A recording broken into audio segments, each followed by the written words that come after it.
Hello hi नमस्कार welcome to my channel. आज हम गोटे छोट लेखाटे पढ़ा क्या विषय रे चक विषय।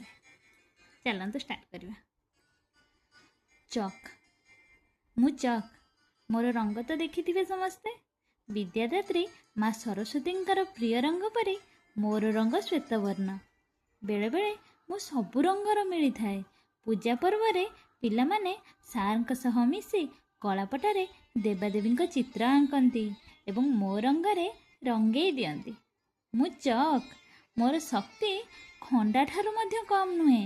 मु हेउची शिक्षार मेरुदंड। मु बदलाई पारे देशर भविष्यत। मते ठीक व्यवहार कले जीवनर मार्ग बदली जाए।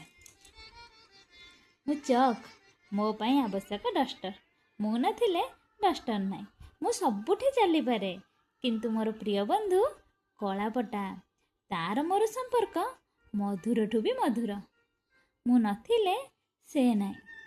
मु परिवेश अनुकूल मु माटी भी मिसी जाए किंतु वर्तमान समय संपूर्ण अलग। एबे मते केही भी पसंद करूना कहउचंती मु कुआडे पुराणा कालिया होई गलेनी। आधुनिक युग सह ताल दे चली परिबिनी। तेणु मोर स्थान मार्कर को दिया जाइछि। मनरे एतिकी दुख जे मु आउ देशर भविष्य गढ़ी पारिबिनी। आउ केही कहूनाहांती चक और डस्टर। समस्ते कहउछंती डस्टर और मार्कर।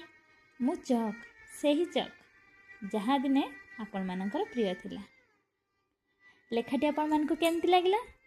जदि लेखाटी आपण मानकु भल लागि थाए ताहले शेयर करिवे, चैनल को लाइक और सब्सक्राइब करिवे। Thanks for watching.